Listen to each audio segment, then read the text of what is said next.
नमस्कार विद्यार्थियों, मैं K L Meena, assistant professor in economics, government PG college Dausa. अपन बात करेंगे आज केन्स का रोजगार व आय का सिद्धांत। 20वीं शताब्दी की प्रसिद्ध जो अर्थशास्त्री थे लॉर्ड जे.एम. कीन्स, उनकी एक फेमस पुस्तक थी जिन्होंने जिसको कि 1936 में लिखा था, the general theory of employment, interest and money. उसमें रोजगार के आधुनिक सिद्धांत का प्रतिपादन किया। कीन्स के अनुसार पूंजीवादी विकसित अर्थव्यवस्था में पूर्ण रोजगार की स्थिति एक सामान्य स्थिति नहीं है। वास्तव में हर अर्थव्यवस्था में बेरोजगारी पाई जा सकती है। और कीन्स के जो विचार थे 1930 की महामंदी के अनुभव पे आधारित थी। कीन्स से पहले जो क्लासिकल अर्थशास्त्री थे वो कहते थे कि अर्थव्यवस्था में दीर्घकाल में हमेशा पूर्ण रोजगार पाया जाता है।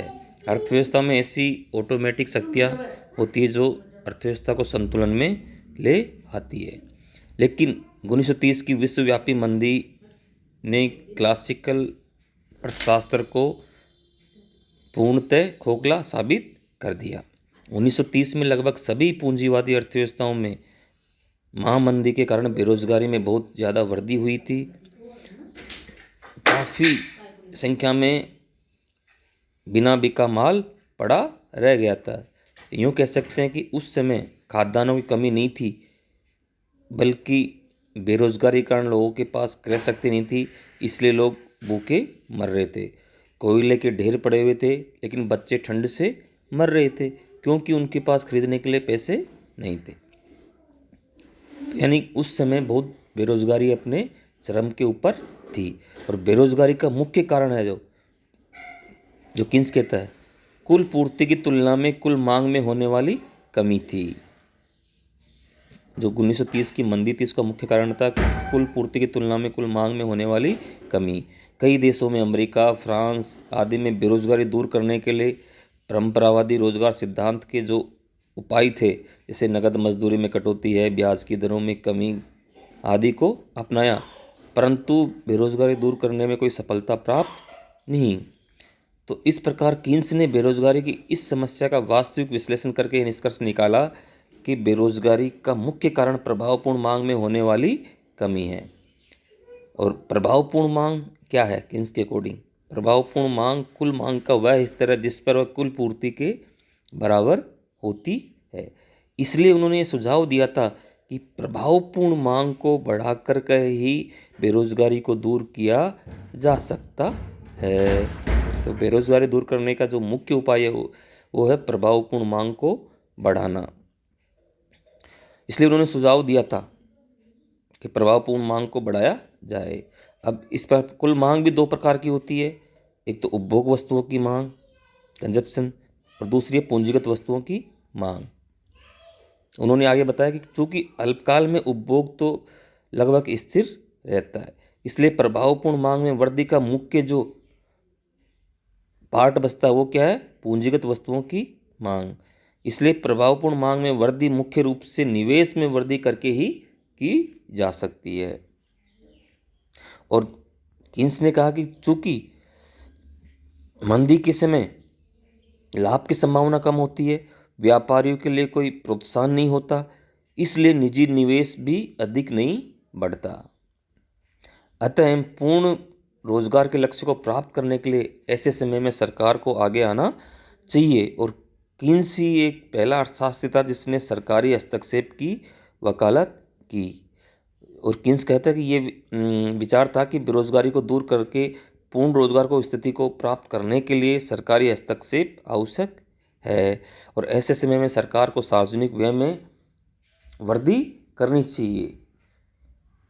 दिल खोल करके सरकार को पैसे खर्च करने चाहिए। सार्वजनिक महत्व की परिसंपत्तियों का निर्माण करना चाहिए। कीन्स का तो यहाँ तक कहना था कि जब सारे सार्वजनिक काम हो जाए तो मंदी के समय सरकार को भले ही खड्डे खोद के भरवाना चाहिए, जिससे कि लोगों की क्रय शक्ति बनी रहे, आय बनी रहे। तो इस प्रकार कीन्स कहता था कि मंदी के समय पंप प्राइमिंग एक शब्द यूज किया था।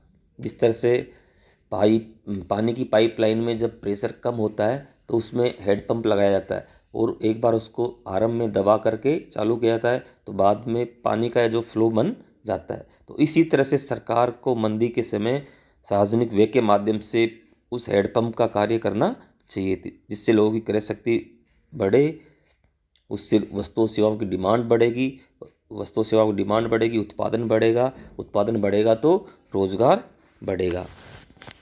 ये ऐसा किन्स का मानना था। यदि अपन इसके सिद्धांत की बात करें, जैसा कि अपने डायग्राम में देख रहे हैं,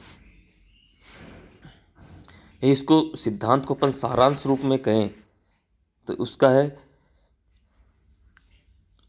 इस तरह से स्पष्ट किया है कि आमदनी बढ़ने से उपभोग बढ़ता है, लेकिन इसमें वृद्धि आमदनी की वृद्धि से कम होती है, यानी उपभोग की सीमांत प्रवृत्ति जो सदैव एक से कम होती है।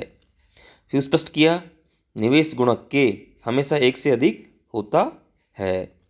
निवेश की वृद्धि से आमदनी किसी भी विशेष गुणक में बढ़ती है। चौथी बात स्पष्ट की सौदों का सतर्कता के उद्देश्य से मुद्रा के विनिमय के माध्यम के रूप में कार्य करती है और सट्टे के उद्देश्य के लिए मूल्य संग्रह का कार्य करती है। पांचवी बात स्पष्ट की मुद्रा की मात्रा मौद्रिक अधिकारी के द्वारा नियंत्रित की जा सकती है।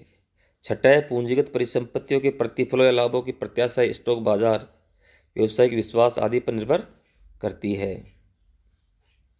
तो किन्स के अनुसार रोजगार और आमदनी प्रभावपूर्ण मांग पर निर्भर करते हैं और आमदनी की मात्रा उपभोग, निवेश और सरकारी व्यय पर निर्भर करती है। इस तरह से स्पष्ट किया। किन्स ने उपभोग प्रवृत्ति को अल्पकाल में स्थिर माना, लेकिन आय का धनिकों से निर्धनों की ओर हस्तांतरण करके उपभोग प्रवृत्ति को बढ़ाया जा सकता है, जिससे रोजगार बढ़ सकता है।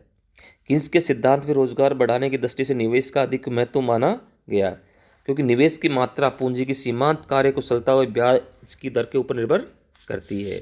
एमएसी तभी ऊंची रखी जा सकती है जब परिसंपत्तियों का संभावित प्रतिफल बढ़े तथा उनकी पूर्ति कीमत घटे। इनमें से दोनों ही बातें प्राय कठिन होती है, इसलिए संभावित प्रतिफल व्यावसायिक प्रत्याशाओं पर निर्भर करते हैं जो कि लाभ को प्रभावित करते हैं और मंदी के दिनों में व्यावसायिक वर्ग में आशा का संचार करना आसान नहीं होता। ब्याज की दर पर मौद्रिक अधिकार का नियंत्रण हो सकता है। मुद्रा की पूर्ति बढ़ा करके ब्याज की दर को कमी की जा सकती है, जिससे निवेश व रोजगार दोनों बढ़ते हैं। ऐसा किन्स का मानना था। रोजगार के बढ़ाने के लिए किन्स आगे कहता है कि रोजगार बढ़ाने के लिए निजी निवेश पर भरोसा नहीं किया जा सकता, इसलिए किन्स ने सिद्धांत में सार्वजनिक निवेश पर अधिक बल दिया गया है। और किन्स ने अपने सिद्धांत में रोजगार सिद्धांत में बेरोजगारी के अलावा मुद्रास्फीति का भी समाधान दिया है, यानी उपभोग, निवेश और सरकारी व्यय में कमी करके मुद्रास्फीति की समस्या को हल भी किया जा सकता है। इस प्रकार से किन्स ने अपने रोजगार सिद्धांत को स्पष्ट किया।